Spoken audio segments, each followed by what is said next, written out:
groupe pour ceux qui ne connaissent pas, et puis ceux qui les aiment déjà seront ravis de connaître leur actualité. Nous serons très contents également de recevoir le leader du groupe, Saïd Ben Khira, pardon. Alors aujourd'hui, dans cette matinale, nous aurons le plaisir de retrouver aussi nos amis de l'équipe de Bonjour d'Algérie. Samira Hadjamar s'intéresse particulièrement au réalisateur algérien Tahar Hammesh. Yazid Aïk Mahidine, pour sa part, dans sa rubrique So, nous livrera ses coups de cœur de la semaine. Et puis, nous aurons le plaisir aussi de retrouver les étudiants de l'École supérieure d'informatique qui organisent leur second Data Hack très prochainement. Ils viennent pour annoncer les nouveautés par rapport à cette deuxième édition.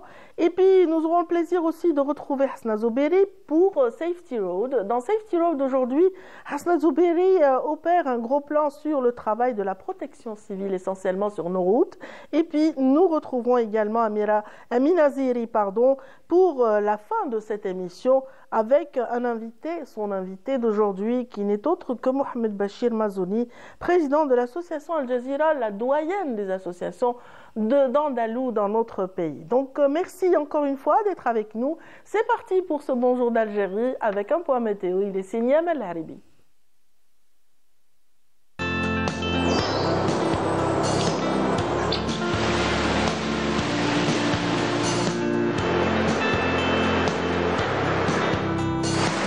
موبيليس تقدم لكم الأحوال الجوية. موبيليس، معا نصنع المستقبل. Bonjour. Bonjour. Là, on est dans le présent, on n'est pas dans le mustaqbal. Non, pour le moment. On va dire quel est le temps actuellement. Et puis voilà, donc les cartes vont révéler les prévisions météorologiques de cette journée, n'est-ce pas? Exactement. Merci beaucoup de nous en livrer quelques détails. Merci Radia, merci et bon réveil à tous. Eh bien pour aujourd'hui, Météo Algérie prévoit toujours des passages nuageux, parfois denses par endroits. Ces nuages vont donner quelques pluies sous forme d'averses, pratiquement l'ensemble des régions nord, excepté vers l'intérieur et le plateau du centre et l'est. Après dissipation de la brume, bien sûr, en ce début de matinée, le ciel restera dégagé un peu nuageux sur le plateau centre et est. Et à noter toujours des flocons de neige sur les sommets de l'ouest, le centre et l'est, à des altitudes qui varient entre 1200 et 1300 mètres. Au sud, rien à signaler, excepté des passages nuageux avec quelques pluies par endroits vers le Bécharoua. Partout ailleurs, le soleil s'en donnera à cœur joie et à noter des moments de sable vers le sud-ouest. Les températures, quant à elles, eh bien, elles seront de saison avec un minimum de 9 degrés seulement à Al-Bayad, Djelfa, Sétif, 11 Tiaret, Tizi Ouzou, également Batna, 13 degrés à Galma, 14 Alger, 16 degrés à Annaba, 17 Oran, 17 également du côté de Gardaya, 18 Béchar, Biskra, 20 degrés à Elizi, 22 Adrar, Salah, Timimoun, 24 à Tamanrasset, également Janet, 26 Borj, Bedi Mourtar et 27 degrés le maximum cette fois-ci à Ingzem. La mer aujourd'hui, eh bien, elle se montrera peu agitée sur les côtes ouest et centre, mais agitée sur les côtes est avec des vents variables sur les côtes centre et les vents seront faibles, 10 à 20 km/h, jusqu'à 50 km/h sur les côtes ouest, les vents seront de secteur nord-est et 40 km/h sur les côtes ouest et les vents seront de secteur nord à nord-ouest. Et on termine suite avec l'éphéméride. Pour aujourd'hui, eh bien, le soleil se couchera vers 18h16. Et pour davantage d'informations, bien sûr, vous pouvez consulter les sites de Météo Algérie. Passez une excellente matinée avec la suite des programmes sur Bonjour d'Algérie et à tout à l'heure midi.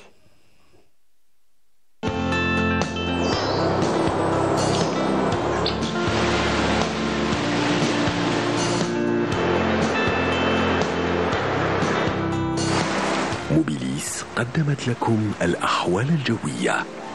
موبيليس، معا نصنع المستقبل.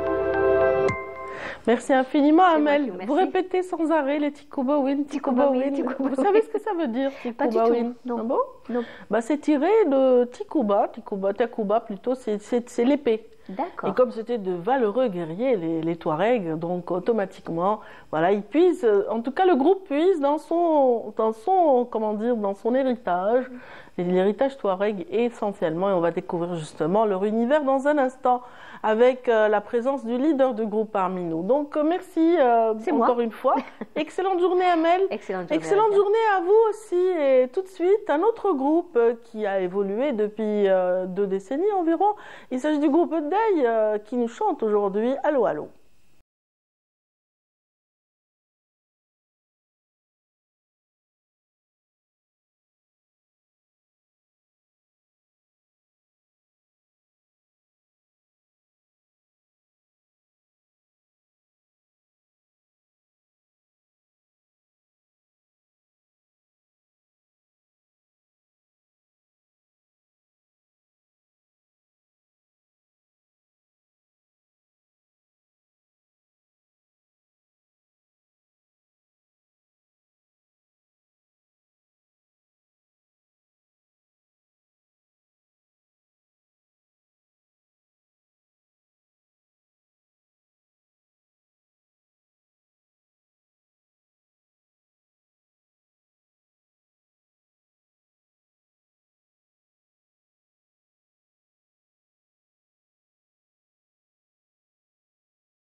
C'est la Shamsou Friklen dans cette interprétation d'Allo Allo avec un groupe justement qui l'accompagne et qui sont vraiment dans cette fusion. Ils sont dans cette fusion purement africaine, donc des rythmes très endiablés qu'on aime beaucoup en tout cas.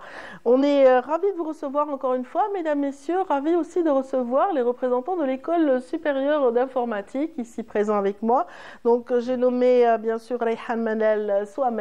Bienvenue Manel. Merci. Vous préférez préférez Manal ou Rayhan? Rayhan. Allez, bienvenue Rayhan, on reprend à zéro. Bienvenue, vous êtes en deuxième année préparatoire, tout autant que Akram, ici présent, Akram Boukahar. Bienvenue. Merci énormément pour l'accueil, madame. Oui, c'est toujours un plaisir. Vous êtes très engagé dans un club scientifique, celui justement de votre école. Exactement. Depuis combien de temps? Depuis le démarrage ou cette année seulement? Depuis le démarrage, depuis notre première année à l'ESI, on est dans le club très engagé même. Très bien, donc vous avez de quoi nous raconter par rapport à cette première édition, parce que vous êtes parmi nous pour parler de la deuxième édition du Data Hack 2.0. Exactement. Donc le Data Hack, c'est une compétition d'intelligence artificielle et sciences de données où le but, c'est de rassembler 120 étudiants des différentes universités et écoles supérieures algériennes. C'est pour travailler sur des thématiques issues du monde réel proposées par des entreprises algériennes afin de proposer des solutions basées sur l'intelligence artificielle justement. C'est la tendance actuellement et on s'intéresse à l'intelligence artificielle pour pouvoir montrer et démontrer que la jeunesse algérienne, elle est prête à relever le défi, justement. Oui, mais c'est un sujet d'actualité. Ce sont des thématiques qui vous intéressent en tant qu'étudiant en informatique, n'est-ce pas, Manel, Rayhan? Oui, tout à fait. Comme vous le savez, l'intelligence artificielle, c'est un domaine qui est plutôt nouveau. Donc, ça a été intégré dans notre école, ça fait 4-5 ans. Et aussi le pôle de Sidi Abdallah qui a été créé. Donc, voilà, c'est un domaine qui est très intéressant, on l'aime vraiment. Et notre but, vraiment, c'est de créer cette data community en Algérie. Voilà. Au sein de l'université. Bien sûr, beaucoup d'universités ont répondu présentes. On peut en citer quelques-unes? Oui, bien sûr. Alors, il y a l'École nationale polytechnique d'Alger. Il y a l'université de Bab-Souar, l'USTHB. Et on a aussi l'école d'intelligence artificielle. Voilà. Très bien, tout ce qui relève d'Alger. Bien sûr, les candidats viennent de différentes wilayas, bien entendu. Ils sont au nombre de 120, il me semble. Exactement, oui. On a 120 étudiants qui nous rejoignent des différentes universités. Donc, ce n'est pas restreint juste aux étudiants de l'ESI. Justement, la force de cet événement, c'est qu'il est un événement national. Donc, ça vise à rassembler les étudiants des différentes wilayas. Donc, il n'y a pas de restriction. C'est tout le monde qui participe. Et on a envie de donner cette image de force, cette image d'être prêt à relever ce défi quand ça vient au sujet de l'intelligence artificielle. Bien évidemment, on a les entreprises qui sont à notre côté, qui nous aident à relever le défi, à nous proposer des thématiques pour travailler dessus. Et bien sûr, avec nos équipes techniques, on va modeler ces problématiques sous forme de challenge qui peut être travaillé avec des équipes formées de 5 personnes justement. Donc on aura 24 équipes formées de 5 personnes avec 5 challenges en parallèle qui vont travailler pendant 48 heures du 20 au 22 février à l'ESI, Inch'Allah. Est-ce qu'ils se connaissent au préalable ou est-ce qu'ils se découvrent le jour J? Dites-moi, les candidats, comment ça se passe? Comment ils constituent leur groupe? Très bien, donc à ce point, ça revient aux candidats. D'accord, de se choisir. Voilà, donc s'ils peuvent se former des équipes, c'est génial. Sinon, on a eu ce cas l'année dernière, lors de la première édition. Il y avait des membres qui n'avaient pas d'équipe prête. Donc, on les a rassemblés. Après, vous les rassemblez. Et ça s'est très bien passé, je vous assure. Ça me rappelle un certain film qui est très, très en vogue en ce moment où il faut... Enfin, sinistre, mais film, mais quand même qui est dans le même principe. En tout cas, les équipes seront prêtes à relever les défis, comme le disait ici présent Akram. Et puis après, les thématiques qui ont été proposées sont-elles très intéressantes? Comment vous les avez trouvées? Fait, les entreprises qui vous ont suggéré justement leurs besoins? Pour mieux vous expliquer le concept, en fait, ce sera les entreprises eux-mêmes qui vont nous proposer leurs propres problématiques. Exactement, issues de la vie réelle, voilà. Et donc, les participants, on va leur donner un dataset, c'est-à-dire des données, un ensemble de données avec lesquelles ils vont travailler pour créer des solutions basées sur l'intelligence artificielle et voilà, après le proposer à un jury. Donc, voilà, c'est ça. Excellent, ça se fera la semaine prochaine. On va parler du lieu, on va parler de la logistique de cet événement qui est quand même grandiose pour votre école. Oui, bien évidemment. Ça doit être difficile à gérer, non? Oui, ça a l'air difficile, mais avoir 120 participants d'un côté, 40 organisateurs par jour, c'est un grand nombre de personnes à gérer. Justement, on a développé une application mobile en interne, c'est pour aider à avoir une organisation fluide. Donc CSE Organizers App, le but, c'est de pouvoir centraliser toutes les tâches ainsi que désigner des superviseurs pour chaque tâche. Très bien. Bien sûr, pour les participants... On vient de voir une image de 2 superviseurs, justement, avec le menu de leur équipe. Avec les codes QR aussi. Oui, tout à fait. Exactement. Donc, pour chaque participant, on aura un code QR personnalisé afin de les traquer, afin de leur donner l'aide technique nécessaire pendant l'événement. Parce qu'on aura aussi des coachs qui vont nous rejoindre. On aura aussi des mentors. Donc le but, c'est de donner de l'aide technique pendant l'événement. Et cela se fait à travers le code QR personnalisé qui est dans les badges pour chaque participant. Très bien. Rayhan, ces coachs, ces mentors, vous les avez trouvés où? Parmi les étudiants ou parmi les enseignants? Donc, ce sont des experts du domaine. Parfois, ce sont des alumni, c'est-à-dire ce sont des personnes qui faisaient partie du club ou bien qui étudiaient avant à l'ESI et qui sont maintenant des cadres ou bien qui ont des postes dans des entreprises et dans le domaine. Donc, on les invite pour qu'ils puissent nous fournir l'aide technique nécessaire. Et puis, parfois, oui, on fait appel aux enseignants. Oui. Très bien. Donc, on rappelle un petit peu les étapes de cette compétition, s'il vous plaît, Akram. Oui, très bien.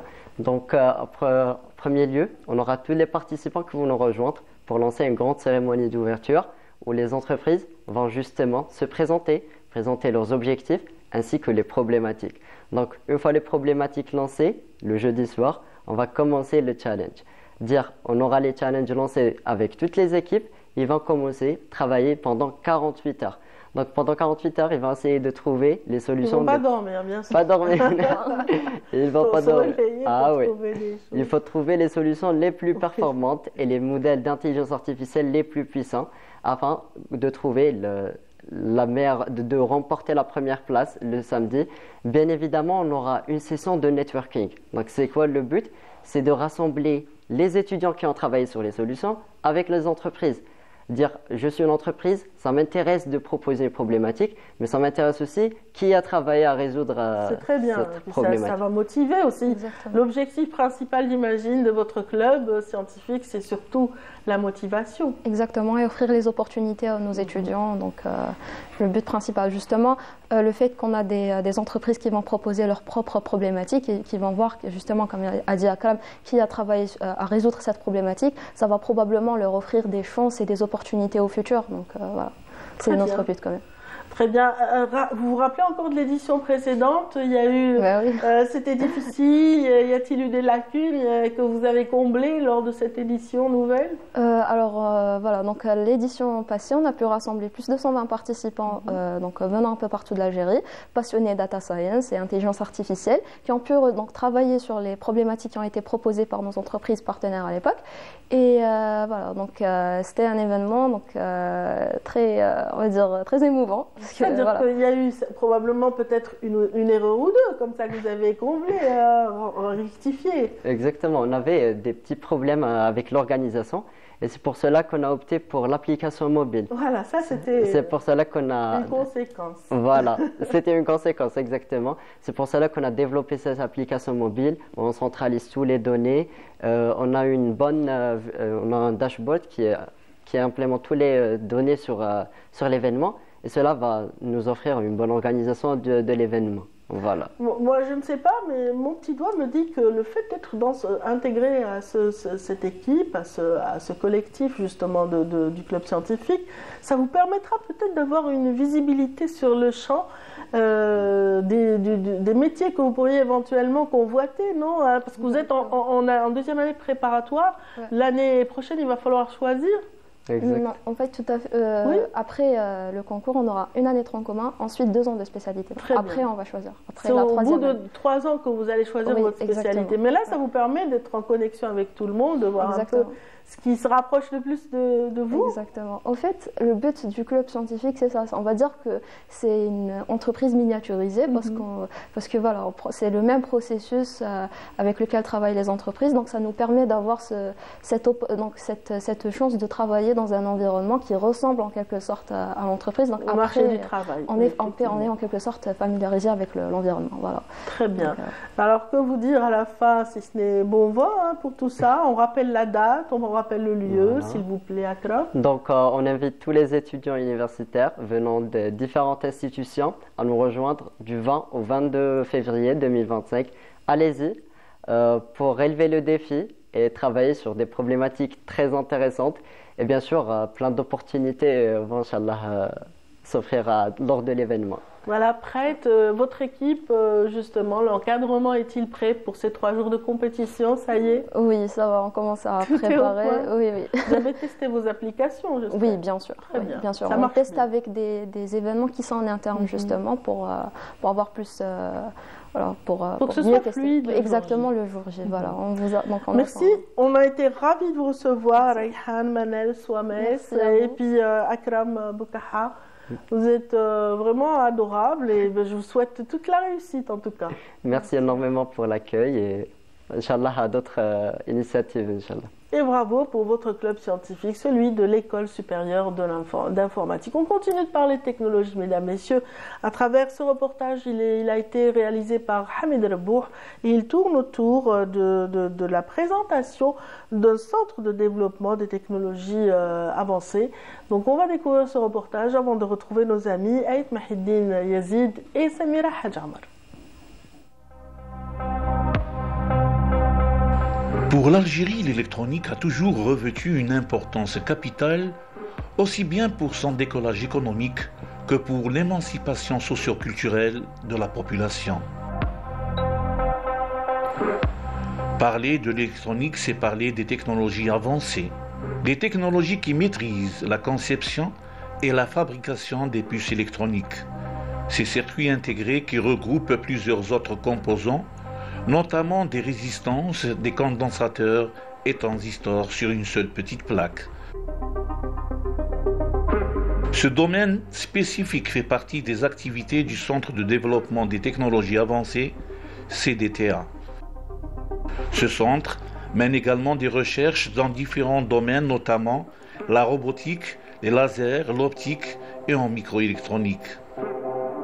L'activité principale de la division microélectronique, c'est la conception des circuits intégrés, que ce soit à l'échelle sur FPGA ou sur ASIC. ASIC, c'est-à-dire sur silicium. Donc la division actuellement comporte 6 équipes de recherche. Ce centre recèle un potentiel d'expertise et de savoir-faire riche de 40 ans d'activité. Plusieurs domaines d'impact sont ciblés par le plan de charge scientifique et technologique en cours au centre, à savoir la santé, l'énergie, l'environnement, l'eau, l'agriculture, les travaux publics, l'industrie et le numérique. Cette infrastructure est basée sur tout ce qui est relié avec la conception de circuits intégrés, utilisant la technologie microélectronique et nanotechnologie. Donc le but initial, c'est de concevoir des circuits intégrés chip en utilisant différents outils de conception en microélectronique et nanotechnologie. Donc il y a plusieurs phases de conception de ce circuit intégré et ces phases et la composition de la puce génèrent différentes équipes de développement de ce circuit intégré. Donc ce design Silicon Loud, c'est un espace à partager à tous les étudiants, les enseignants, les chercheurs et même au futur aux startups qui veulent impliquer ce type de technologie avancée en conception microélectronique en permettant un accès en cloud de ces infrastructures telles que les outils de conception, les technologies, les émulateurs, etc. Donc un espace ouvert à tous les personnes académiques et recherche à travers l'Algérie. Le CDTA entend faire bénéficier le secteur économique des avancées accomplies. Ce centre contribue aussi à la formation par et pour la recherche et assure la formation continue, le recyclage et le perfectionnement du personnel de la recherche. Le projet de la conception de la puce électronique RFID pour le service ici lointain donc, est basé sur la conception des plusieurs parties. L'une des parties, c'est la conception analogique, donc qui communique avec une partie également digitale et une partie mémoire où on stocke l'information. Maintenant, la conception donc, microélectronique, elle est également démocratisée. On peut trouver moyens de conception donc, qui sont libres. Donc ils peuvent être utilisés même au niveau des universités pour la formation. Pour cela, donc, au niveau de ce IC Design Lab, donc, on reçoit des étudiants de la plupart des universités. Donc, à titre d'exemple, il y a 2 jours, j'ai reçu un étudiant de l'école polytechnique d'Oran, donc pour lui inculquer un peu ou l'initier dans le domaine de la conception, donc moyennant des outils open source et pouvoir créer des liens avec les autres universités et écoles de l'enseignement supérieur. Ce centre vise à la maîtrise des technologies de pointe, la transformation du savoir en savoir-faire, la veille scientifique et technologique ainsi que la conception d'équipements à valeur ajoutée. Cet événement marque une avancée historique pour l'Algérie qui intègre désormais des technologies de pointe dans son tissu économique et renforce sa capacité en recherche appliquée dans des secteurs stratégiques. Voilà, c'était là le reportage de Hamid Rebouh. Hamid Rebouh, justement, qui nous fait découvrir à travers ses multiples reportages l'évolution dans le domaine des technologies dans notre pays. Alors, on est ravis de retrouver nos amis là tout de suite. Yazid, bonjour. Bonjour, je voulais juste rappeler que le mois de mars, il y aura donc l'entrée en vigueur donc, de la fabrication de la première puce électronique Made in Algeria, produite par le CDTA. Donc, je pense le 1er mars. Et puis, c'est une puce qui est exportable aussi, puisque... Puce de quoi? La puce électronique, la puce pour les téléphones, la puce pour les... Ah, une puce téléphonique. Mais pas uniquement le téléphone, pour les cartes magnétiques, pour beaucoup de choses. Le système, en fait. Oui, le système, oui, toute l'architecture, on l'appelle le TAG. Après, on peut l'adapter pour les besoins et la demande. D'ailleurs, la carte Chifa, c'est une fabrication 100% algérienne. C'est super. Voilà, c'était Samira Hadjamar qui réagissait. Ça m'intéresse. C'est la modernité. Bien sûr que ça intéresse tout le monde. Et ça fait évoluer le monde. Oui. Donc, bonjour. Bonjour à tous. Bonjour Yazid. Ça va, alors, on tire à la courte paille. Qui commence? Yazid. Moi, comme tu veux. Non, Yazid. Non, Yazid. Allez, elle a dit Wallah. C'est le patron. Elle a dit Wallah, donc ce sera Yazid. C'est parti pour justement la rubrique So. C'est tout de suite. Non. What happened?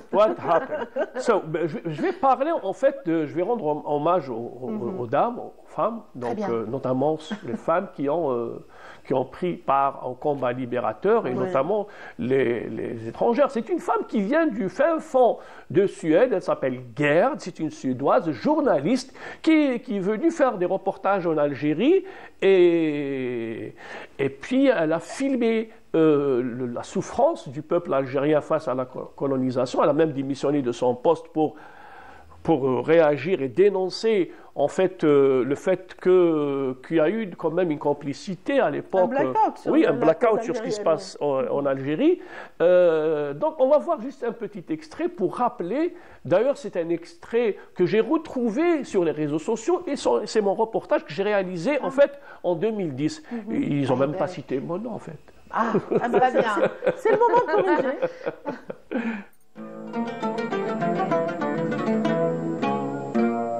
De la télévision suédoise Gerd Almegren, éprise de justice et de liberté, elle a sillonné le maquis de la Hélène. Sa noble mission, soutenir la juste cause du peuple algérien et dénoncer les affres du colonialisme et de l'OAS.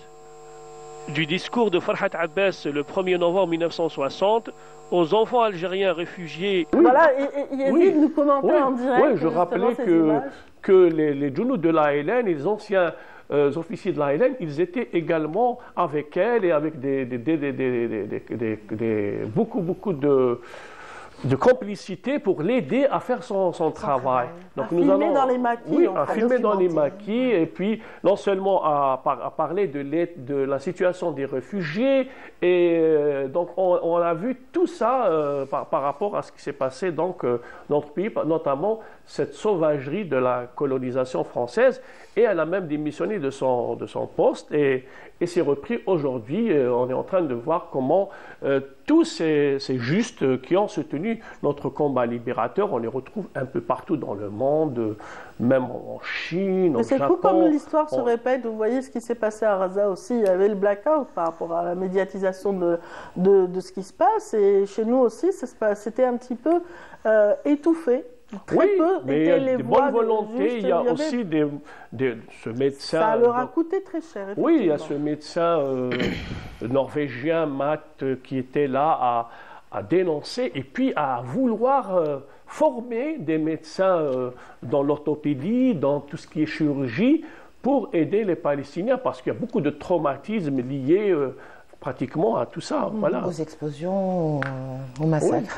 Oui. Et pour rester toujours dans l'engagement des progressistes et des hommes justes de l'Europe pour notre combat libérateur, en fait, en Belgique, il y a ce qu'on appelle le Front du Nord.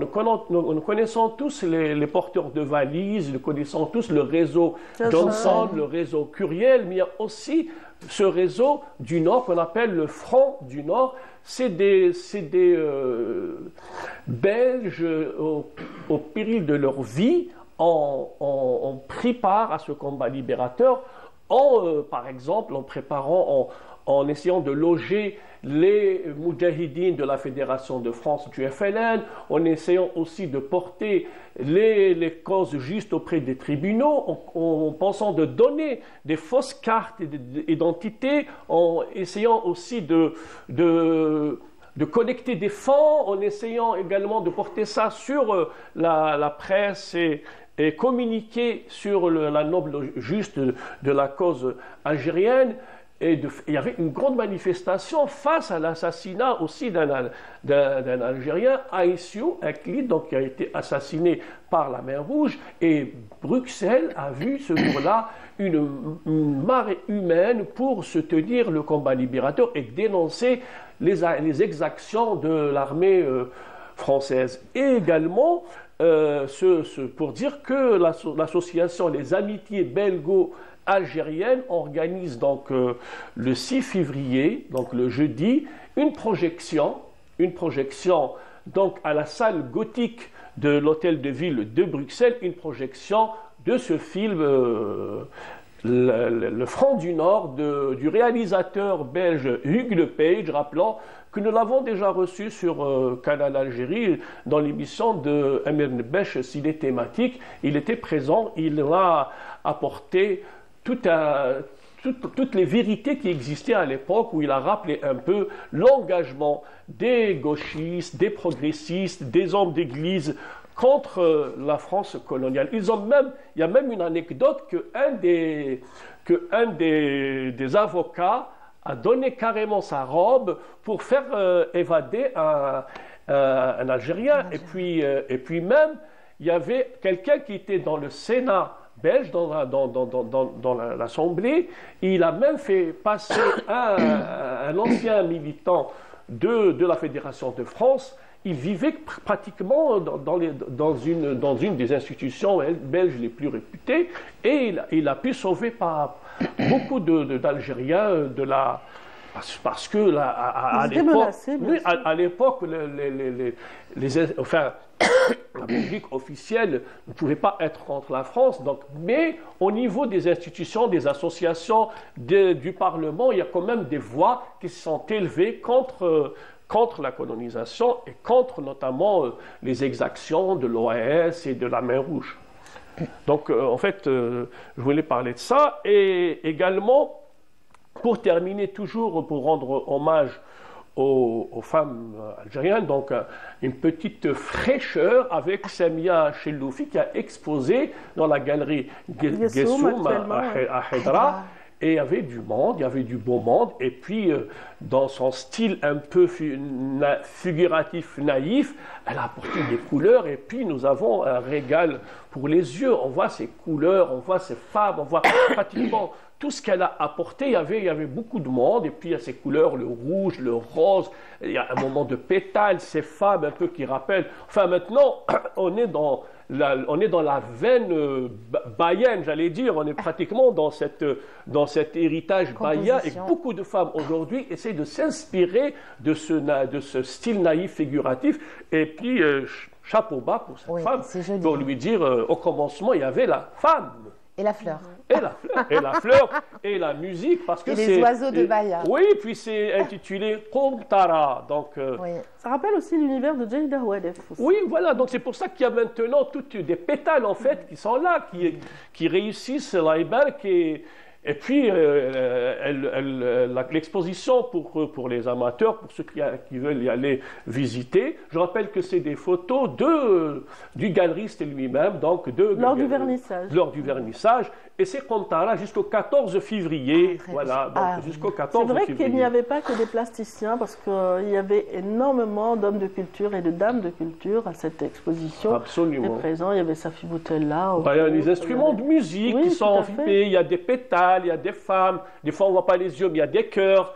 C'est pratiquement, c'est vraiment un régal pour beaucoup d'émotions. Oui, puis sur le plan de la technique, sur le plan des couleurs, de la forme, etc. Bon, rien à dire. Il y a de la joie, il y a de la joie. Il y a de la joie.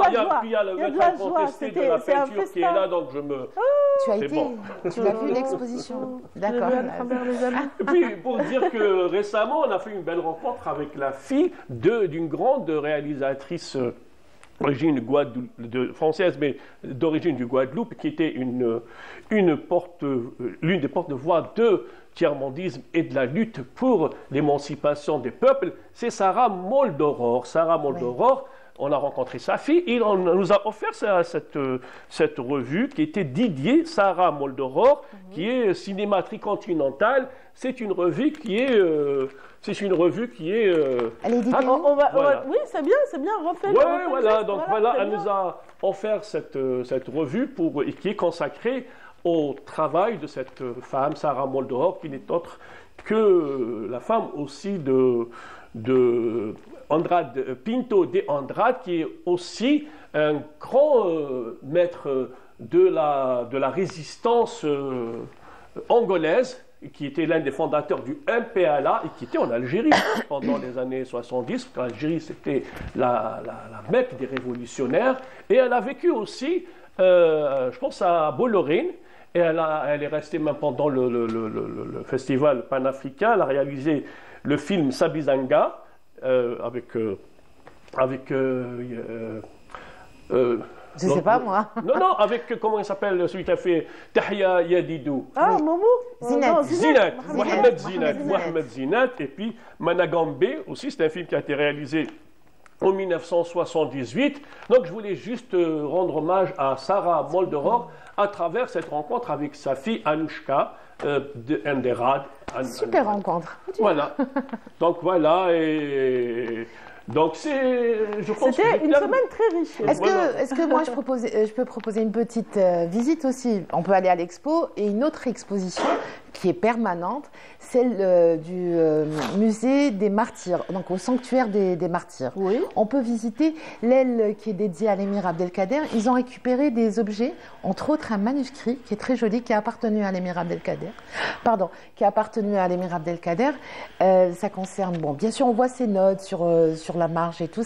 Il est vraiment très beau le manuscrit. Hein. Je l'ai découvert par hasard hier. Et c'est des objets qui ont été récupérés du château d'Ambroise. Donc on peut il y a plein de choses, hein, plein de petites choses, et entre autres ce manuscrit qu'on peut visiter. Voilà. Donc ça c'est au musée Deish, c'est ça? Oui, musée Moudjahid, sanctuaire des martyrs, juste en dessous de. Oui. Voilà. Donc j'ai été les voir hier. J'ai trouvé que c'était très joli. Ben, on va y aller. On va découvrir. On va découvrir les manuscrits du chevalier de la foi, Émir Abdelkader. Ibn Mahyiddin. Voilà. On va s'intéresser à présent au sujet phare, justement, sélectionné par la rubrique Écume et patrimoine après ceci.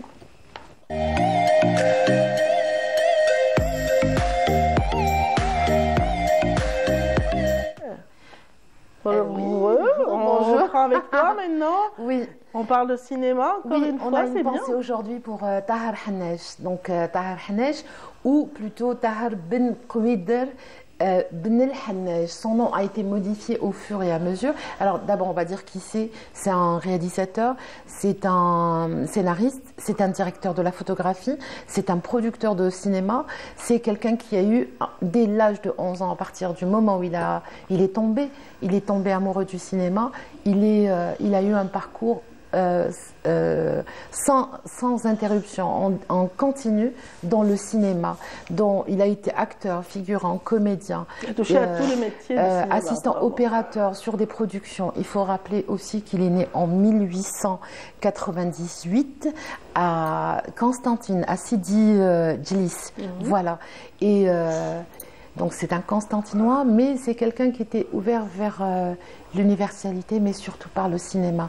Il l'a découvert à 11 ans en regardant les films de Charlie Chaplin. Donc il y avait une salle qui s'appelait la salle Numez à Constantine, et lui, qui aimait tout ce qui était mécanique, tout ce qui était ce genre de choses, les avions, tout ça, il découvrait les images de Charlie Chaplin, et en même temps, il était passionné en fait, et il a commencé à regarder, tu sais, avant, jusqu'à aujourd'hui d'ailleurs, il y a les projections publiques, les projections sur les places publiques. Donc lui, il allait en plein air. Il va assister absolument à tout, et il va se mettre à critiquer. Il va développer en fait son regard, son sens aigu vers le 7e art. Donc voilà, c'est Tahar Hanej. Il a eu 4. Donc c'est un des pionniers quand même. C'est moi, à mon avis, et ça a été dit par plusieurs personnes quand ils ont regardé les correspondances commerciales, par exemple au Maghreb du film, et c'est Abdelnozah, ça a été dit, qui avait fait ça. Ils ont dit que c'était lui qui avait commencé en fait le premier. C'est lui le pionnier, c'est lui qui le premier a eu sa carte de cinéaste, de réalisateur. C'est le premier qui a formé des générations aussi. C'est l'enfant de la télévision, bien sûr. Il a formé les premières générations de techniciens. Il était en fait considéré comme le premier caméraman de l'indépendance. De l'indépendance. Avant l'indépendance déjà, oui. Oui. Alors, peut-être rappeler qu'il a été obligé, bien sûr, d'intégrer l'armée, et l'armée coloniale, pour le service national. Exactement, c'est ça. C'est une obligation pour tous mais même les là, en fait, il s'est trouvé le moyen de se retrouver dans le service audiovisuel. Exactement. Et donc, il a beaucoup appris, il a beaucoup produit du documentaire. Mais je voulais dire qu'il avait eu une rencontre assez spéciale. En fait, vers les années 20, je pense, il a dû partir à Paris, et sa maman lui a donné une pièce de louis d'or, en fait. Et cette pièce lui a permis, en fait, de pouvoir se rendre en France. Séjour. Exactement. Et après avoir, de finir son séjour. Et puis, il a eu l'occasion aussi de pouvoir aller visiter les studios de cinéma qui se trouvent à Vincennes, je pense que c'est Pathé. Il a visité, et puis il rencontre quelqu'un, et cette personne va changer sa vie en fait, elle va tout changer, elle va faire son devenir, et ce qu'il a produit, en fait lui, elle va le former lui, c'est quelqu'un qui lui demande dans un couloir ou dans une rue, est-ce qu'il est arabe en fait, voilà, est-ce que arabe parce qu'il avait un petit accent. Ou peut-être qu'il ne ressemblait pas, j'en ai aucune idée. C'était Jacques Feder. Voilà. Et Tahar Hanej lui a répondu oui. Il lui a répondu qu'il était arabe. Et Feder lui a dit bon, reviens demain et je vais t'embaucher. En fait, il l'a embauché pour une carrière cinématographique. Il va jouer dans l'Atlantide, et ce film va ouvrir, on va dire, va offrir des opportunités à Tahar Hanej, puisqu'il aura après l'occasion de beaucoup de figurations et beaucoup de rôles de comédien. Et il ne va pas s'arrêter là parce qu'il va vouloir être assistant technique. Enfin, il va tout faire. Voilà. Mais je ne pourrais pas tout donner en une seule chronique. Moi, ce que je retiens, c'est que j'ai vu son film avec Momo. Oui. C'était les bâtisseurs les plongeurs du désert. C'était vraiment magnifique. J'ai vu comment ils ont filmé Momo en train de... Il était quand même au fond du puits et comment il remontait le puits. Et c'était comment ils ont filmé à l'époque. Bon, il faut voir. Peu de moyens, avec peu de moyens, mais c'est vraiment magnifique. Puisque tu en parles, donc le film, c'est Les plongeurs du désert. C'est en 30 minutes. C'est un film documentaire. Voilà, mais c'est plutôt c'est aussi un documentaire. En fait, il rend hommage au métier, au métier de ceux qui creusaient Rapacine, mais dans le désert, ils ont tourné entre Tolga et Biskra avec des moyens de fortune, vraiment. Il n'avait pas, c'est une production 100%. Lui, il avait sa boîte, il l'a créée en 1938, elle s'appelle Taha Film, et donc il va avoir très peu de moyens, et il va tourner ce film. Et ce film va être boycotté, censuré par l'administration coloniale parce qu'il a été fait, joué, financé par des... Qu'est-ce qu'on nous appelait avant? Les Algériens. Non, pas du tout. On est passé d'indigènes à français musulmans et ça leur déplaisait en fait. Ils ne voulaient pas. Nous, on se disait Algériens. C'est pour cette raison qu'il a été censuré, parce qu'il a été par des autochtones. Voilà. Et qui l'a écrit, qui a dénoncé cet état de fait, c'est Jean Sénac. C'est pour ça. Donc c'est resté dans la mémoire collective. On a un petit extrait, je ne sais pas si c'est possible de le voir. Il y a un tout petit souci avec l'extrait. D'accord. Donc on peut le voir. Il est sur YouTube. On peut le retrouver un peu partout. Il est en noir et blanc. Il a été un peu il y a beaucoup de publications spécialisées dans le cinéma, sur les réseaux sociaux, archives cinéma, et puis on peut retrouver... Ça nous permet de retrouver des extraits, donc parce que je crois que les négatifs... Ça change de la cuisine. Parce que ça change de la cuisine, mais on peut retrouver... Il y a énormément de créateurs de contenu intéressants. Peut-être rappeler que la musique est de Mohamed Igelbouchen, que Tahar Hanaj a beaucoup travaillé avec Jamel Chanderli. Ils ont produit énormément de films et de documentation, et que Tahar Hanaj, ou Ben el-Hanaj, ou El-Hanaj, a eu 4 filles, et l'une de ses filles s'appelle Touria, si je prononce bien. Elle s'est beaucoup... que nous avons reçu sur ce plateau, que notre consoeur Amel Ulma a rencontré, elle lui a même consacré un reportage. D'accord. Donc, travaille beaucoup à pérenniser la mémoire et le travail de son papa. Rappelez aussi qu'il a été le premier, je l'ai dit, je crois, il a eu sa première carte de cinéma. Oui. Voilà, donc globalement, c'est un pionnier par rapport à tout. Il a été aussi, quand ils ont créé la radio-télévision française, donc RTF, il a été celui qui a supervisé les équipes algériennes. Il a formé aussi des techniciens. Il a produit aussi des sketchs, des émissions à l'intention, bien sûr, des Algériens, ce qu'on appelait les Français musulmans. Donc, c'est aussi à l'existence, au rayonnement de l'Algérie pendant la période de colonisation. La télé ne s'est pas arrêtée à l'indépendance, elle a continué, et Tahar Hanaj fait partie des gens qui ont formé exactement les générations qui ont suivi de techniciens, et même il a inspiré, c'est une source d'inspiration, et il est décédé en 1972 à Médéa, il est enterré à La Halia, voilà. C'est tout un combat en fait. Voilà, il mérite beaucoup de choses bien sûr. Absolument. Et que surtout on n'oublie pas et on y revient souvent. Merci d'avoir un petit peu dépoussiéré cette son histoire. parcours est immense et son œuvre aussi. Merci infiniment Samira, merci à Yazid également, merci à vous qui êtes avec nous, car c'est vous qui faites l'émission en fait, par votre présence. Alors tout de suite, on vous propose une petite virée du côté de Médéa. Les gorges du Chifa sont vraiment magnifiques. Et c'est Samia. On va les découvrir avec le regard justement de Samia Bouharo tout de suite.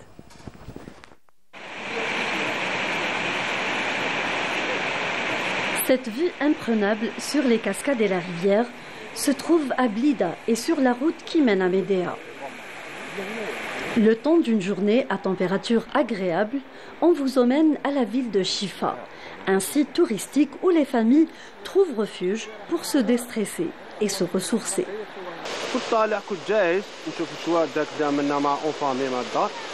Chaque week-end, je sors pour découvrir de nouveaux endroits. J'ai ramené ma famille pour passer la journée ici à Chifa, c'est agréable.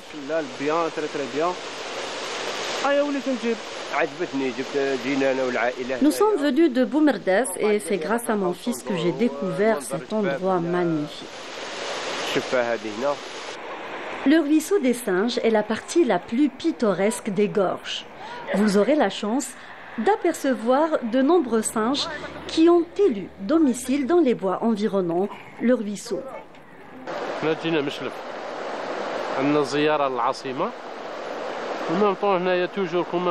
Nous sommes venus de Chlef et à chaque passage, on s'arrête ici pour se ressourcer avec les enfants.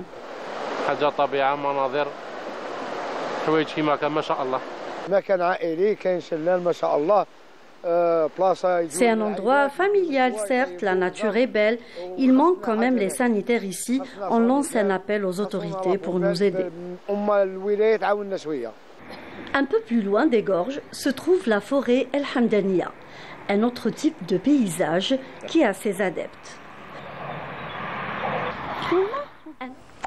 Et voilà, nous sommes justement au moment où on va retrouver notre amie Hasna Zoberi. Hasna Zoberi, bien sûr, comme vous le savez si bien, donc anime une rubrique chaque lundi. Sa rubrique s'appelle Safety Road et pour cause. Bonjour. Bonjour Radia. Pourquoi on l'appelle ainsi, dites-moi?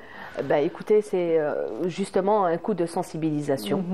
C'est la Malmororia. Donc safety, donc conduire en toute sécurité. Voilà. Conduire en toute sécurité, c'est dans Safety Road et c'est après ceci.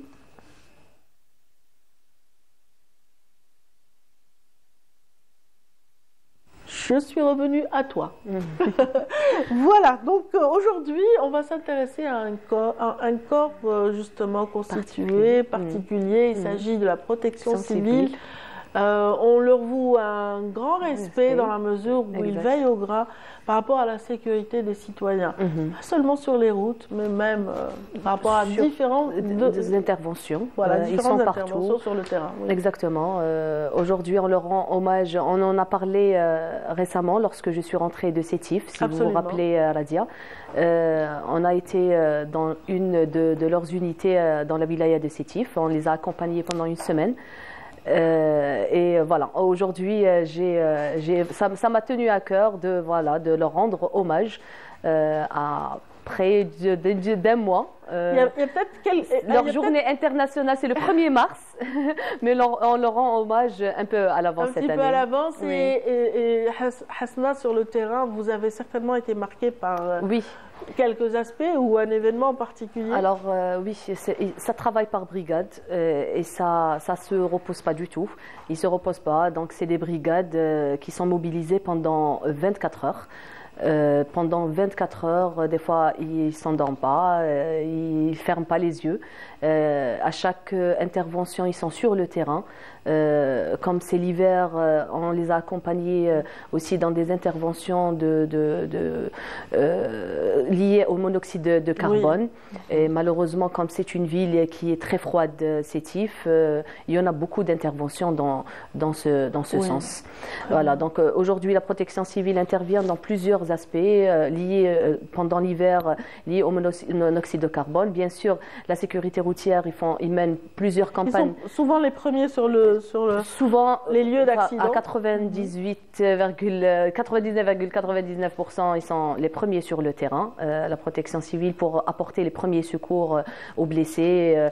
Voilà, donc ils mènent aussi des campagnes de sensibilisation par rapport à la sensibilisation routière. Ils sont pendant l'été, pendant la saison estivale, par rapport aux feux de forêt. Ils sont très vigilants. Très vigilants par rapport à ça. Donc voilà, ils sont un peu partout, Radia. On est revenu avec en fait, c'était un documentaire de 26 minutes. On a essayé de faire une petite version pour la matinale. Absolument, on va la découvrir avec vous. Merci. El Himaya à votre service. Telle est la petite phrase toute courtoise qui revient sur les lèvres des agents pompiers, décrochant le combiné à chaque fois qu'un appel d'urgence est signalé à la protection civile via le numéro vert le 14. Une fois l'urgence est signalée, un officier déclenche l'alarme pour dépêcher les secours sur les lieux de l'incident. Mon rôle au centre de commandement des opérations est de recevoir les appels des citoyens sur les numéros verts 14 et 1021, la nouvelle plateforme créée par la Direction générale de la protection civile. Dès la réception de l'appel, j'informe mes supérieurs pour une prise en charge rapide. La protection civile a pour mission générale de veiller à la sauvegarde des personnes et des biens sous le triple signe de la prévention, de la prévision et de l'intervention. Il s'agit donc d'un service de secours dont le but est l'assistance et l'aide à la population. Pour répondre aux attentes des citoyens, la Direction générale a mis à la disposition de la Direction régionale de Sétif des moyens humains, soit 1200 agents, et des moyens matériels, nous dit son directeur.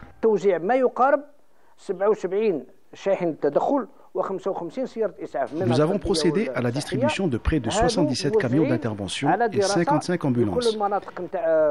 La distribution s'est faite sur la base de la particularité de chaque région.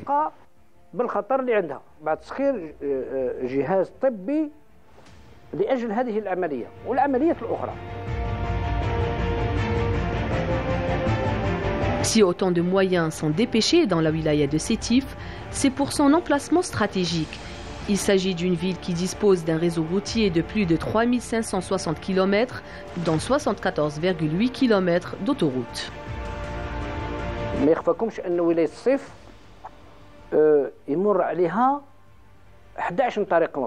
La wilaya de Sétif dispose d'un grand réseau routier, soit plus de 3500 km, dont 11 routes nationales et plus de 74 km d'autoroutes. Il s'agit d'une région de transit qui fait face aux dangers de la route. Ainsi, la protection civile s'est préparée pour la circonstance.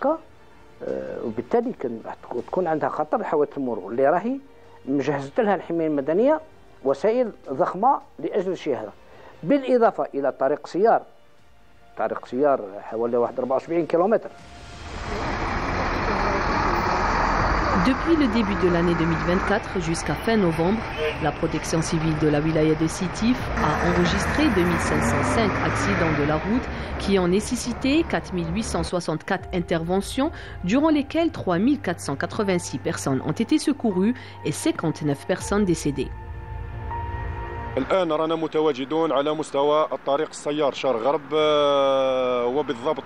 Nous nous trouvons actuellement sur l'autoroute Est-Ouest, précisément à l'entrée de la commune de Ain Taghrout. Il s'agit d'une collision entre deux véhicules touristiques qui a malheureusement enregistré 6 blessés. Dès la réception de l'appel, nos secours étaient sur place, à leur tête le médecin de la protection civile, pour secourir les blessés et les évacuer au centre hospitalier le plus proche.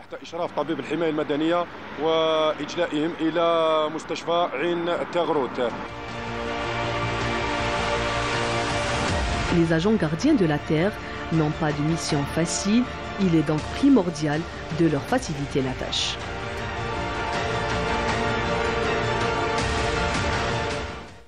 Je suis entièrement d'accord, Hasna. Vraiment. J'adhère complètement à cet hommage. Ce sont des personnes que je respecte personnellement. Vraiment. Exactement. Si vous avez vu les images Radia, on les a accompagnées même durant la nuit. Il y avait une intervention d'une collision de deux véhicules sur l'autoroute Est-Ouest au niveau de la wilaya de Sétif. Et il y avait malheureusement plus de 6 blessés qui ont été secourus sur place et évacués à l'établissement hospitalier le plus proche. Donc ils sont mobilisés de jour comme de nuit. Ils sont toujours à l'écoute des citoyens, à tout appel qu'ils reçoivent sur leur numéro vert.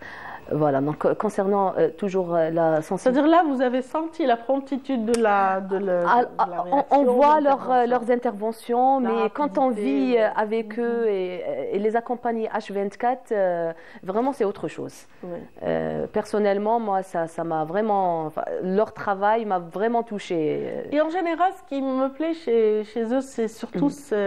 ils sont très humains, c'est le fait qu'ils soient très humains, très attentionnés avec vraiment les les civils qu'ils essayent de sauver. Même sur le téléphone, oui. Quand ils reçoivent des appels téléphoniques, des fois des personnes qui sont en détresse, il y a toujours un agent qui reste en contact avec eux, alors qu'une équipe, une brigade se déplace vers les lieux. Tout à fait, ils veillent au grain, ils rappellent les gens. C'est magnifique, ils ont été très bien formés parce qu'en fait, ils ont une vocation à la base. Ils choisissent, ce sont des métiers qu'on choisit. Voilà. Ou alors c'est peut-être le métier qui les choisit parce qu'ils ont un grand cœur. Oui, bien sûr. D'ailleurs, on a rendu hommage, si vous vous rappelez, à la dernière fois lorsque je suis rentrée de cette belle ville de l'Est du pays, un commandant qui est leur directeur de l'unité, qui a été sur place lors d'un accident de la circulation qui nous a tous marqués au cours du mois de Ramadan dernier, en 2024, mars 2024. Il a été grièvement blessé. Et aujourd'hui, malgré ses blessures, malgré les conséquences de cet incendie qui a été déclenché en pleine autoroute, il a repris son travail. Et il m'a dit, je ne peux pas faire autre chose que ça. Oui. Voilà. C'est dans le sang, effectivement, c'est ce que je disais, c'est une vocation. Et donc voilà, merci pour cet hommage. Vous vouliez rajouter quelque chose juste avant? Oui, c'est par rapport aux moyens qui ont été dépêchés pour la protection civile, donc qui ont été fournis par le gouvernement, par les autorités.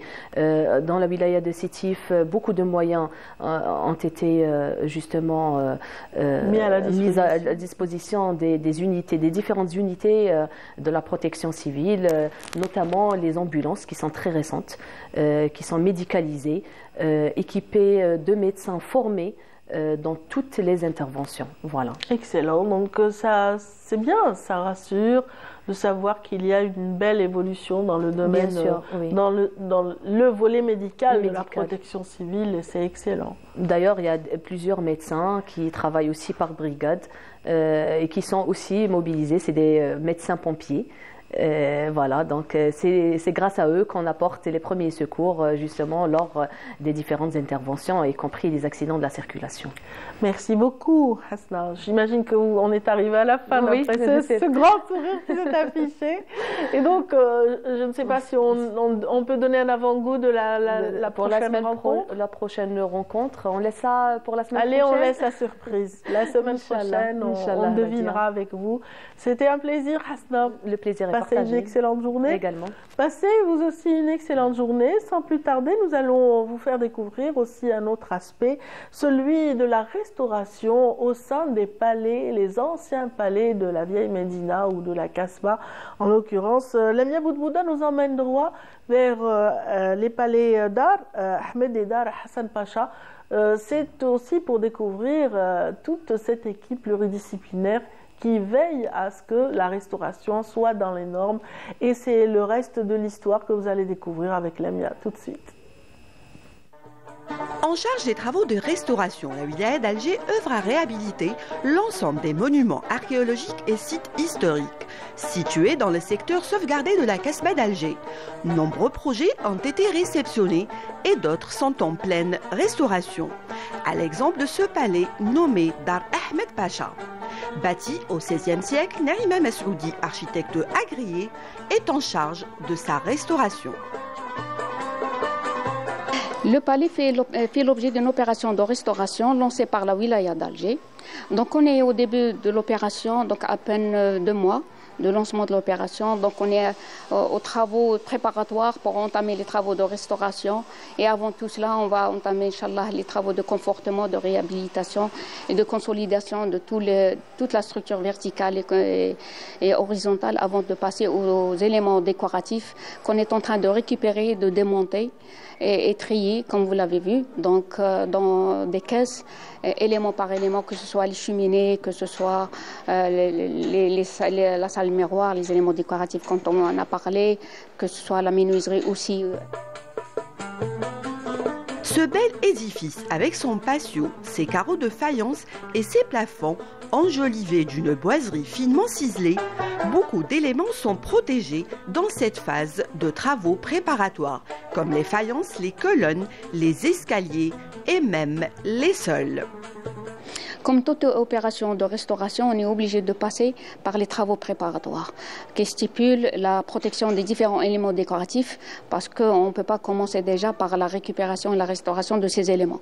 Donc on va passer juste après les travaux préparatoires qui sont la protection des différentes colonnes. Par exemple ici, les différentes colonnes en marbre, elles sont protégées en latérosaux et du plâtre et polyène bien sûr pour ne pas les abîmer. Et une fois les travaux de confortement achevés, que ce soit la restitution des planches et des murs confortement et ainsi de suite, donc on va passer après aux travaux de récupération, de restitution et de restauration des différentes menuiseries, éléments décoratifs. Redonner son lustre d'antan à ce palais tout en préservant son authenticité demande du temps sans compter les difficultés et surprises de la restauration. Je suis ingénieure au niveau de la DARC, la direction d'aménagement et de la restructuration des quartiers d'Alger. Ma mission est le suivi et le contrôle des travaux de ce beau palais, Ahmed Pacha. En ce qui concerne les délais contractuels, sont arrêtés à environ 3 ans. Mais on ne peut pas toujours être sûr, puisque la restauration, on trouvera toujours des découvertes, des surprises. Ça ne peut pas être précis. À quelques encablures et mitoyens de la mosquée Ketchaoua se trouve un autre joyau architectural, le palais Hassan Pacha, datant du XVIIIe siècle. Ici, bureau d'études, architecte agréé et spécialiste du patrimoine travaille d'arrache-pied pour livrer ce projet dans les délais. À l'atelier de polychromie, Amira redonne vie à ces boiseries qui semblent tout droit sorties des 1001 nuits. طالبة في معهد الآثار جامعة الجزائر 2. رانا هنايا باش نديرو في عملية صيانة وترميم دار حسن باشا وخدمتنا متمثلة في استرجاع les dessins في حالتهم الأصلية. Pour les faïences, Mohamed Houssine Bey y travaille avec une équipe. Il nous explique les procédés et techniques utilisés. Premièrement, نصورو نديرو دي فوتو. Deuxièmement, des tickets تاع le mur والاسباس اللي راه فيه ونيتيليزيو لو بلان تاعنا هذا لي كاي هذا تاع لا فايونس. ومن بعد ابري من نكتبوا عندنا ان كاي سبيسيال نكتبوا فيه لينا حنايا باش الحبه تاع الفايونس كونوا نعرفوها ديري. ابري نحو الحبه تاع الفايونس من الحيط اللي راهم فراجيل اللي عندهم سيباراسيون بين لو مورتي والمور وكاين حبات بين المورتي والحبات تاعنا تاع لا فايونس. Quant aux peintures murales exceptionnelles ornant ce palais, mérite un traitement expert dont a la charge Aïda Menouer. Je suis conservateur-restaurateur de peinture murale et de peinture de chevalet. J'ai un doctorat en technologie pour la culture en Italie. J'ai l'honneur de pouvoir être aujourd'hui en Algérie pour pouvoir intervenir et à préserver en fait les peintures murales qui ornent le palais de Dar Hassan Pacha en Basse-Casbah. C'est une aventure, c'est un défi assez impressionnant. J'invite tous les gens à se renseigner sur ce palais qui a dévoilé vraiment beaucoup de secrets. C'est une grande responsabilité en effet, donc on vit dans un stress continu en réalité depuis plus d'une année. On est conscient de l'importance de ce patrimoine, de l'importance de le transmettre de la manière la plus parfaite et intègre, on va dire. On ne veut pas le modifier, on ne veut pas le transformer, il faut qu'il soit communiqué aux générations futures tel qu'il a été reçu à notre niveau. Restauration manuelle, réutilisation des matériaux d'origine et la difficulté de préserver l'authenticité des lieux, une mission passionnante et cruciale de la restauration pour cet héritage algérien ô combien important. Et pour notre part, on se réjouit qu'il y ait des équipes aussi professionnelles pour justement préserver notre héritage. On est ravis également ce matin de retrouver Amina Zeri et son invité. Bonjour Amina. Bonjour Radia, ça va? Ça a passé une bonne semaine. Moyenne, avec la grippe qui fait des ravages en ce moment. Oui. Heureusement que ce n'est pas le Covid, alhamdoulilah, ce n'est pas la Covid. hein, selon une déclaration du ministère. Mais les deux sont embêtantes. Oui. Inch'Allah, شفاء للجميع إن شاء الله يا رب العالمين. Donc, et retour aux gestes barrières, mesdames, messieurs, effectivement, la distance. Maintenez de la distance pour vous préserver. Exactement, donc aujourd'hui, on va parler de choses beaucoup plus gaies encore. Oui, de la musique, de notre patrimoine culturel. Pour la première fois, j'avoue que je n'arrive pas à présenter mon invité. Ça veut dire alors je vais le dire هنا لأول مرة ما قدرتش نقدم الضيف تاعي. C'est un gros monsieur qui a beaucoup donné pour l'art, pour la culture, pour notre patrimoine culturel. En Algérie, ما قدرتش نقدمه. Il aura du mal à intervenir après ça. Non, il comprend. Je risque de ne plus revenir. Sincèrement. Bonjour Monsieur Mazouni. Donc c'est Monsieur Mohamed Bachir Mazouni qui a quand même beaucoup donné pour l'Algérie. Il a consacré presque toute sa vie au service du patrimoine culturel. Il a sillonné aussi presque le monde entier pour faire connaître la musique nationale algérienne. Et je suis fière de le recevoir ce matin, très modeste, d'une correction. Bonjour Monsieur Mazouni, marhaba bik. Bonjour. Ça va? Alors, on essaie de gérer notre quotidien avec les temps qui courent, là, comme vous l'avez signalé tout à l'heure, la Covid, et les aléas de la vie au quotidien. De la vie continue, bien sûr. On a géré la vraie Covid, on l'a gérée, alhamdoulilah. Donc, il faut faire attention et il faut être toujours vigilant. On va revenir au masque. Ah oui, ce serait préférable. Inch'Allah. Donc, Monsieur Mazouni, vous êtes là pour parler de votre spectacle. Le spectacle que vous allez animer dans le cadre des activités de art et culture à la salle Sahel à Cheraga. Et bien entendu, en compagnie de la célèbre association El Jazeera. Vous faites partie depuis une trentaine d'années. Hein? Un peu plus. Un peu plus. Ouais. Donc, vous êtes membre fondateur et vous êtes le chef d'orchestre aussi. Disons que j'essaie d'encadrer les éléments de l'association, les élèves de l'association, et je ne suis pas chef d'orchestre, je suis beaucoup plus leur papa, Je préfère papa à président, effectivement. Oui. C'est tout, hein, bon, modestie mise à part, on fait de la musique parce qu'on aime ça, c'est tout. Exactement.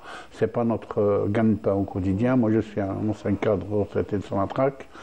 La musique, c'est la cerise sur le gâteau, tout simplement. Hein. Et ce qu'on a appris, on essaie de le léguer à nos enfants et petits-enfants, tout simplement, en toute modestie.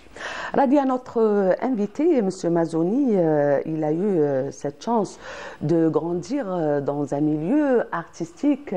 Votre père, le Hajj Mohamed Mazouni, était un grand artiste quand même. Il était prof de musique, il était auteur-compositeur, hein?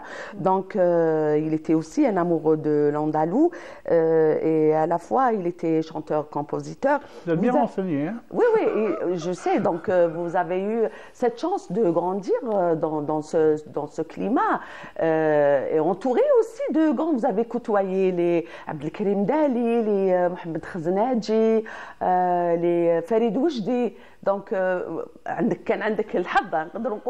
étiez chanceux de rencontrer ces figures emblématiques de la chanson andalouse, n'est-ce pas? C'est vrai. Ça a commencé très tôt.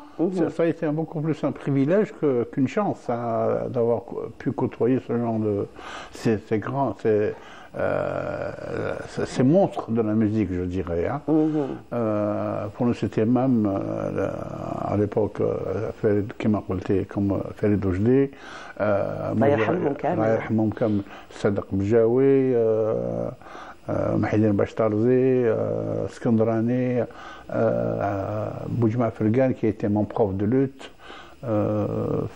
Bon, il y en a tellement que c'est vrai.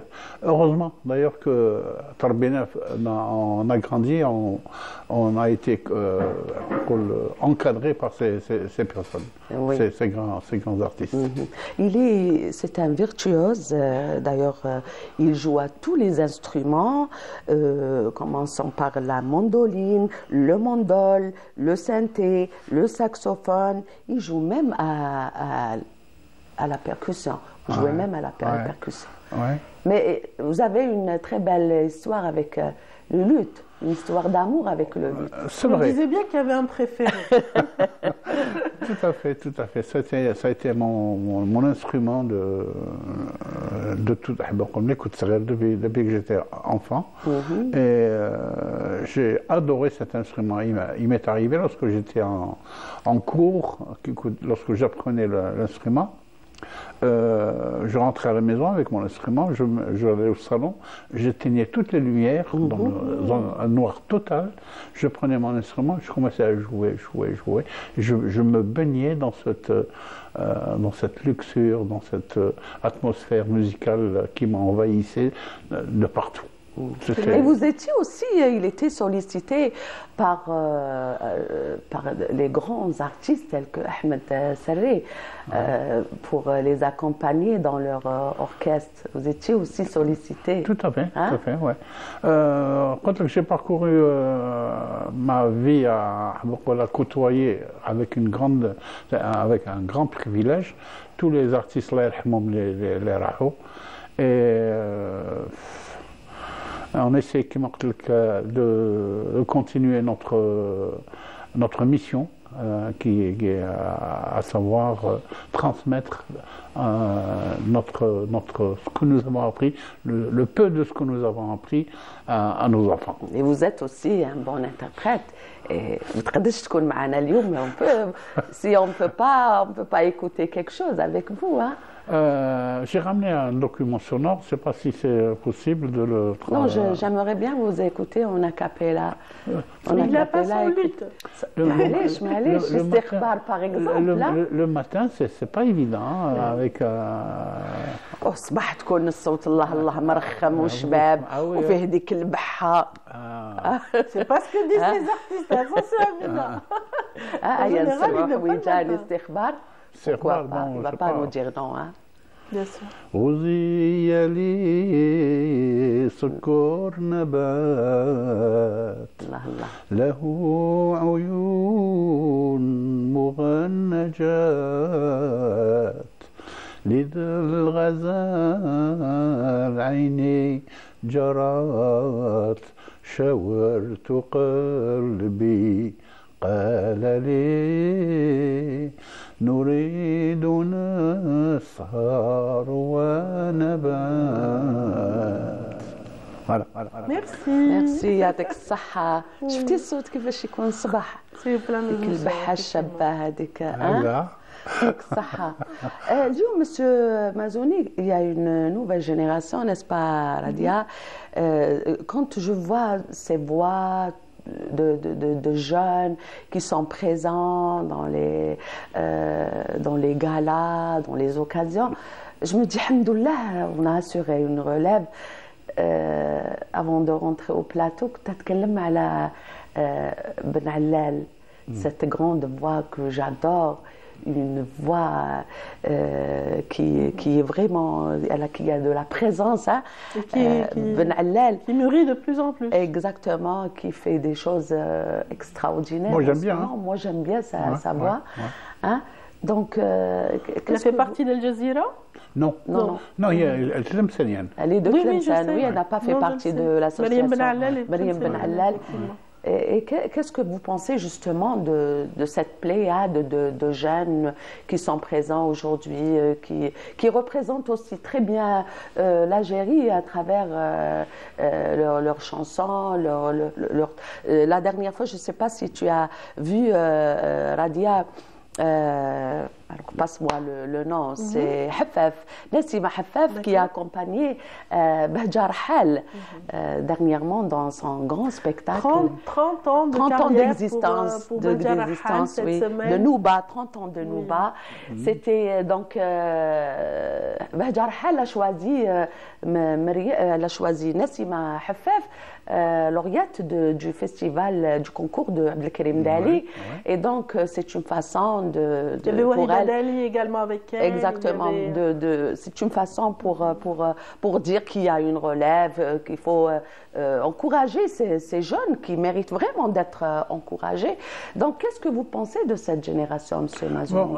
La relève existe. Il faut la mettre en valeur et en lumière.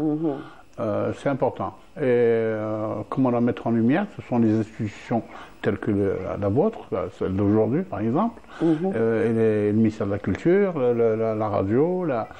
Sinon, ils vont s'étouffer d'eux-mêmes. Ils ont besoin d'être encouragés, d'être encadrés.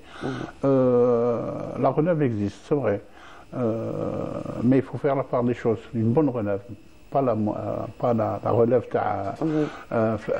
faire un CD, avoir un CD qui arrive à traverser un peu, disons, le territoire national. Et c'est pas ça. Donc, heureusement qu'aujourd'hui, la relève a évolué dans un cadre associatif, surtout. Parce qu'au niveau des écoles privées, non, d'État, voilà, les écoles d'État, ma kench, mis à part l'agriculture, le conservatoire et l'Institut national supérieur de la musique, c'est tout ce qu'il y a, mais le plus grand travail se fait au niveau des associations. Les associations existent. On a un extrait justement de l'évolution, d'une évolution de l'association que M. Mazouni nous a ramené ce matin. On va écouter, après la capella, on va l'écouter avec les instruments. Très bien, très bien.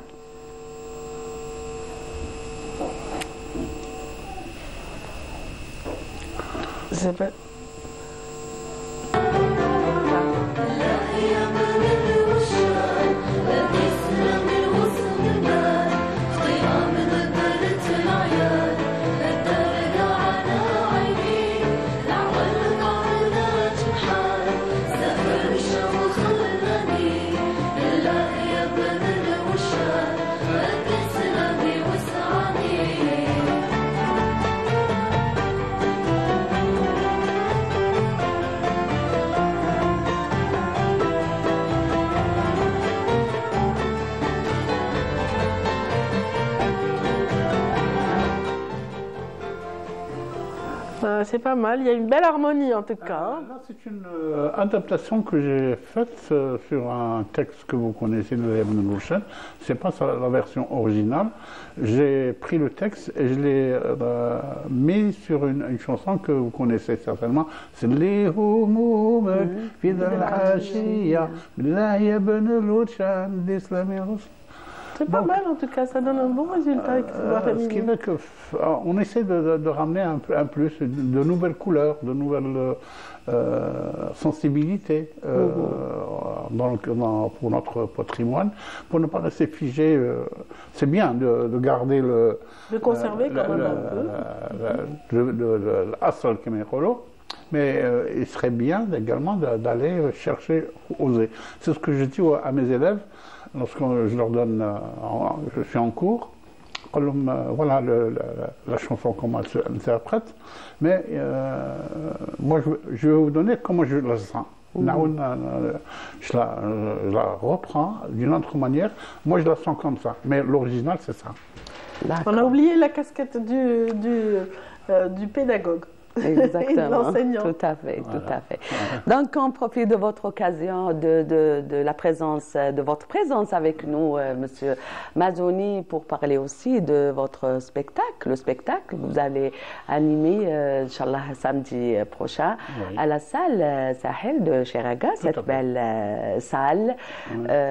Inch'Allah, avec quand même, il y aura beaucoup d'invités d'honneur. Il y aura beaucoup d'invités d'honneur. On sera présents, Inch'Allah, avec راديا احنا نقولوا نروحوا نروحوا نصيبوا روحنا ان شاء الله يا ربي. En tout cas, moi je rate pas ce genre de spectacle. Monsieur Mazzoni, on se connaît depuis quand même une trentaine d'années, hein, si ce n'est pas plus. Donc j'ai presque assisté à tous les spectacles que Al Jazeera a animés. Donc ça sera quand même va être le premier de l'année 2025. Le premier, oui. Non. On a eu l'occasion de donner quelques concerts privés à l'occasion des séminaires, des congrès. Le 8, c'est un concert officiel, le premier de l'année 2025. Inch'Allah, ya Rabbi. Je profite également pour annoncer que Inch'Allah, l'ex-Barabi, pour le mois de Ramadan, nous allons organiser un festival de musique andalouse au niveau de la PC de Cuba, de la mairie de Cuba. On a transmis une correspondance au maire de Cuba.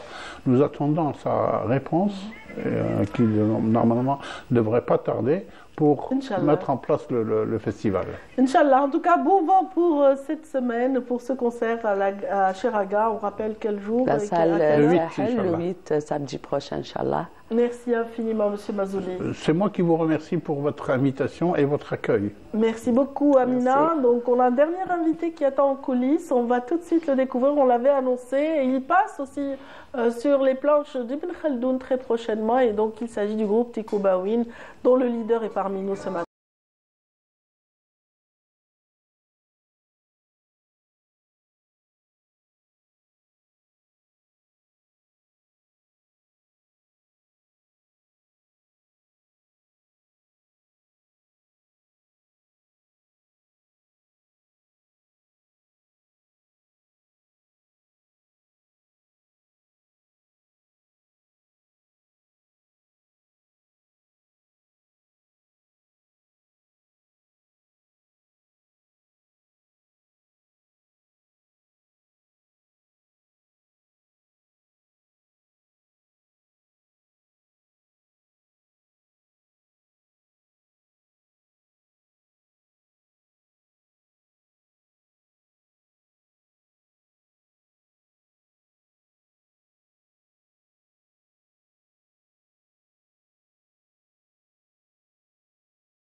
L'élégance touareg est représentée ce matin par Saïd, donc Saïd Ben Khira, qui est le leader du groupe Tikobawin.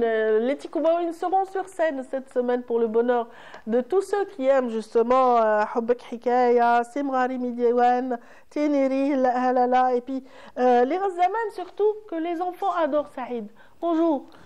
Bonjour, donc ça va, مرحبا بك. الحمد لله بارك الله فيكم ميرسي على الانفيتاسيون دونك والبرد اللي حكمك شويه في الطريق ولا كيفاش؟ حكمني شويه السيركيلاسيون دونك احنا اصحاب الصحراء كلش بالعقل دونك خلاص دونك لازمنا نتضابطوا مع